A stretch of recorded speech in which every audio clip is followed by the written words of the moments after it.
దివ్య గారని ఇంకో క్వశ్చన్ అడిగారండి. తను 16 గంటల నుంచి 17 గంటలు ఇంటర్మిటెంట్ ఫాస్టింగ్ చేస్తున్నారు.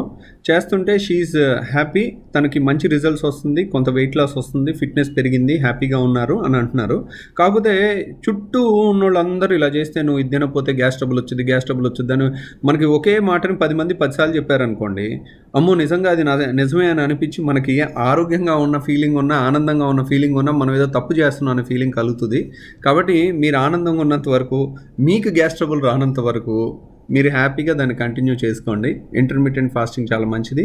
అదే మీరే అంటున్నారు పాజిటివ్ రిజల్ట్ నేను చూస్తున్నాను, అయినా కానీ వేరే వాళ్ళు చెప్పిన దానివల్ల భయం వల్ల అలా ఏం రాదండి. గ్యాస్ ట్రబుల్ అనేది మన బాడీ సిస్టమ్ అనేది 18 గంటలు ఫాస్టింగ్కి డిజైన్ అయ్యి ఉంది. సో ఇదేదో కొత్తగా వచ్చిన సిచ్యువేషన్ కాదు. కొన్ని కోట్ల సంవత్సరాల నుంచి 20 గంటలు ఫుడ్ లేకపోయినా మన బాడీ తట్టుకునేటట్టే స్ట్రక్చర్ ఉంటుంది. దానివల్ల గ్యాస్ ట్రబుల్ ఏం రాదు. Don't worry. Thank you very much.